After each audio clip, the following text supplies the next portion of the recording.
Good evening and salutations, my Days of Our Lives fans. You know what? Let's start with this whole Kristen and Kate thing.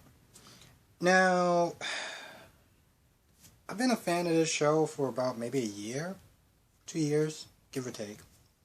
I know people that have been loving this show for a very long time. And watching this scene, watching how it plays out, I'm just sitting there thinking, so you're just pretty much okay with just giving your audience a rinse and repeat? Like, literally? I mean, I know some people have been complaining about the writing and stories and everything like that, but this is literally just like a kick in the face, to an extent. Um, so Kate is going to do the exact same thing. Kristen's going to do the exact same thing to Kate that she did to Sarah. And, I'm going to sit there and try to just ignore the fact that when she was telling Kate, oh, this is going to work because it's going to look like you and it's going to sound like you. And I was like, and it's going to be the same height? It's going to be the same body shape? It's soap opera logic, whatever. I'm just going to sit there and just throw that whole logic thing out. Because it is what it is. But I'm just sitting there thinking, this played out almost the exact same way. Kate snit this, except for Kate was like, well, actually, to tell you the truth, Kate did the exact same thing. Try to play Kate towards Kristen by saying, hey, I'll dump Jake. You could just let me go. Did the exact same thing. Was saying the exact same things. Oh, this is never gonna work. He's never gonna believe you. He's gonna keep snitting searching. I'm just like, okay, all right. I'm like, I'm sitting there thinking, I could have swore I saw this before. And she's going to do the exact same thing. She puts on a quote-unquote Kate mask. I know, she didn't say that, but I'm going to call it that. She put on a Kate mask, and she finally calls up Jake, and it's like, hey, listen, I want to see you at the pub. Like, wow. I just want to know how people who actually watch this show feel. Like, how people who watch this show for a long time feel. You turn it on, and you're watching this woman do the exact same thing that she did to the last character, and I can't but help sit there and think, do longtime fans actually deserve that? I don't know. I can't with that. I really can't. We all know it's going to work. We all know that she's going to put on a mask, she's going to sit there and dump Jake, because Jake was sitting there talking to Philip, and Philip was like, listen, this is what she does with guys. When she doesn't want him anymore, this is her move. So, being that, he just heard that from Philip, he's talking to Kate, or he thinks it's Kate. She's being all nonchalant about their trip, and about the fact that he's been trying to reach her for hours, and she's just like, yeah, I'm going to eat at the pub. So you all know what's going to happen. She's going to break Jake's heart. Jake's going to go out with Gabby. And then later on down the line, when Kate is back, reunited, she's going to sit there and see that whole thing plays out. And then she's going to just go to Roman. Yeah. I don't know. Now let's talk about Abigail. And here's the thing. There's a part where Gabby is sitting there, like, she just had enough of Abby complaining about, Gwen's pregnancy and how it's an inconvenience to her marriage and blah, blah, blah, blah, blah, cry me a river. And Gabby's like, listen, why don't you actually be appreciative about the stuff that you have, your 2 children, your husband who adores you for reasons that I can't fathom, and just, deal with Gwen's pregnancy. It is what it is.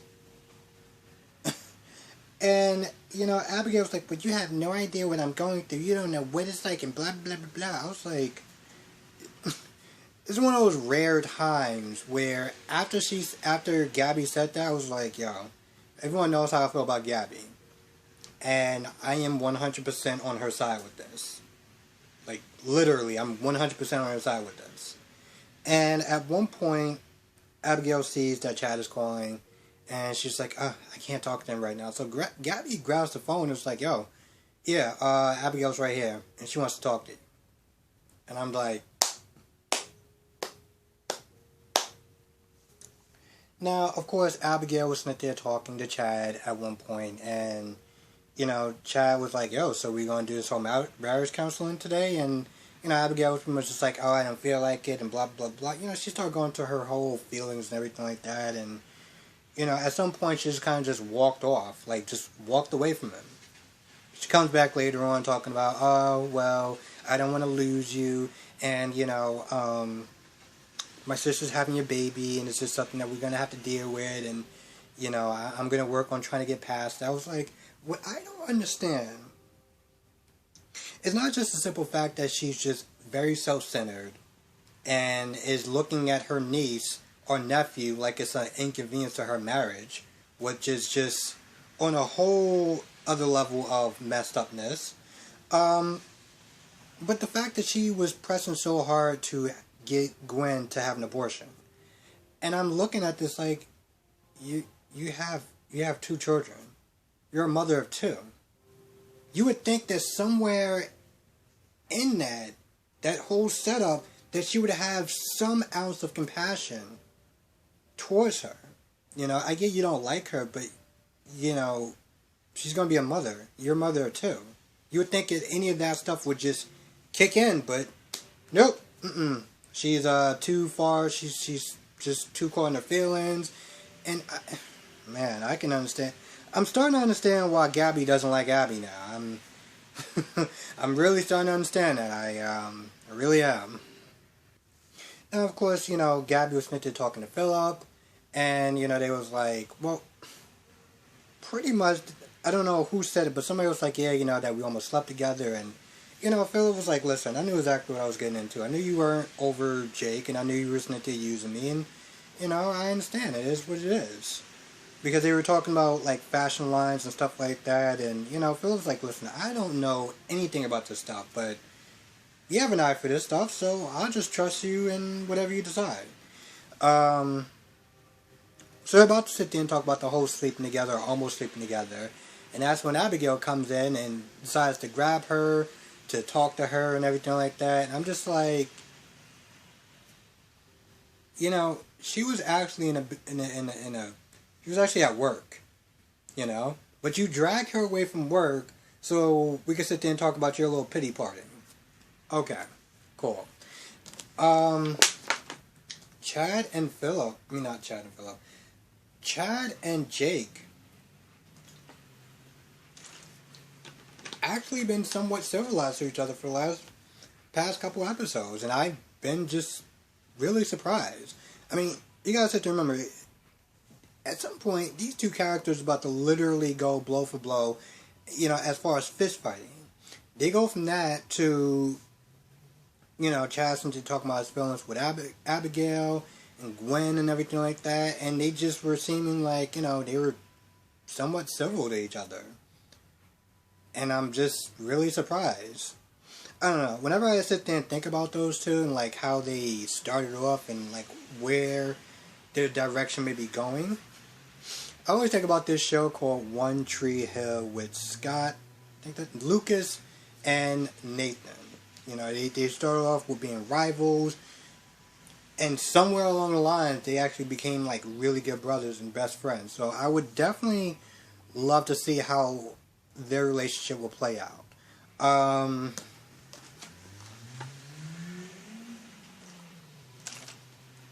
Gwen is talking to, well, first of all, Steve is not there talking to Jack about Abigail and Gwen and the whole, pregnancy and stuff like that. Gwen comes over, and Jack is like, hey, I want you to sit there and meet Steve or whatever. And, Gwen was like, oh, you're my uncle. And here's the thing about Steve. Steve is my favorite character on the show.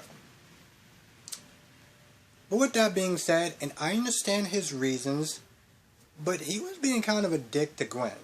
Now, I get, that, you know, Abigail is, you know, her, you know, his niece or whatever, and he's very protective, and given all the stuff that Gwen did, I understand his feelings and everything like that.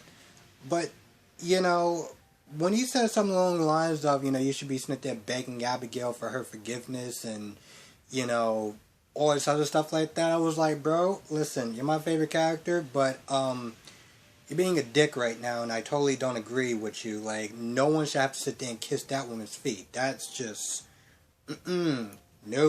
She is a self-centered, you know, screw it, I'm gonna say, she's a self-centered bitch, and, no. Listen, I get that Gwen has done some messed up things to her, and I've talked about that, and I've literally talked at length about how much I don't like, how much I kind of didn't like Gwen. I'm not gonna lie, the character's starting to kind of grow on me, and I kind of feel like a hypocrite for saying that, but at the same time, I guess that's just her redemption arc. Granted, I don't forgive a lot of the stuff that she did, particularly the one what she did with Chad that I'm not going to talk about, but we all know what I'm talking about. But yeah, no, she shouldn't be sitting there kissing her feet and begging her. Screw that, and screw you for saying that. So with that being said, he says what he says, he walks off, and, you know, Gwen is like, I'm going to leave Salem, because, you know, I don't want to be a constant reminder to Abigail, and, you know, her poor feelings, and blah, blah, blah, blah, blah, but, you know, at some point I'm like, Jack, you're going to say something, right? You're gonna step up and kind of fight for her to stay in Salem, and eventually he does. So that's good. Because I thought he was gonna be like, "Oh, I understand. I'll visit you or whatever." Like, I might would actually been kind of mad. Yeah, I would have been mad. But he's like, "Yo, listen, you stay.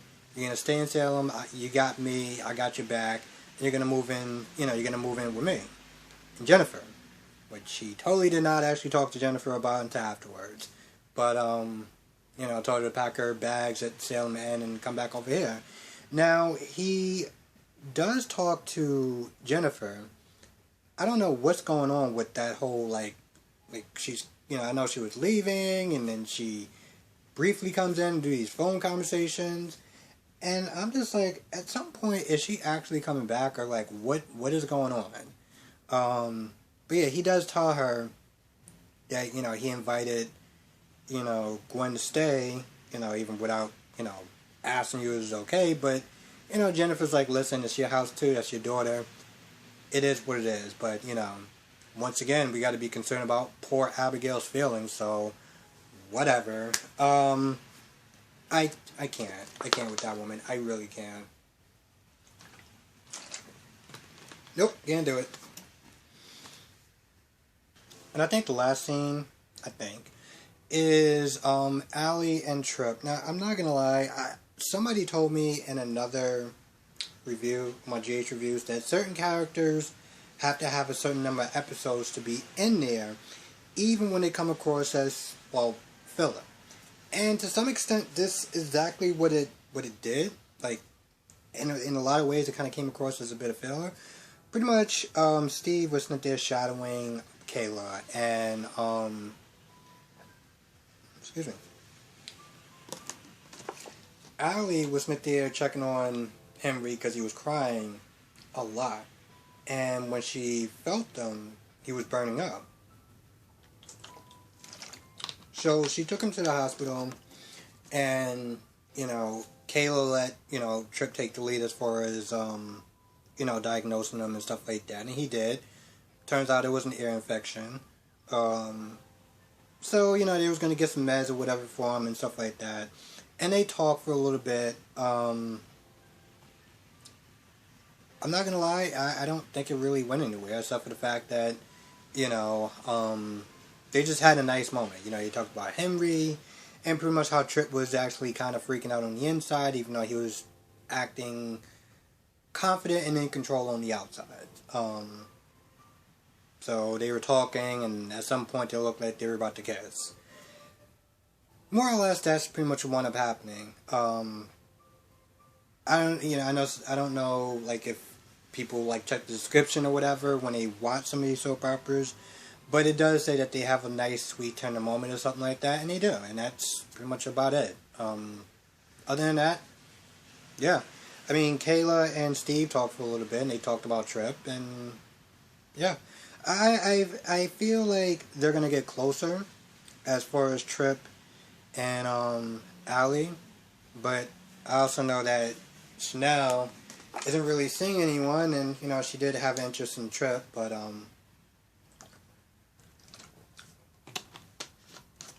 listen, we all know how I feel about Allie, but if I had to sit there and choose between Allie and Chanel, it wouldn't even be a contest.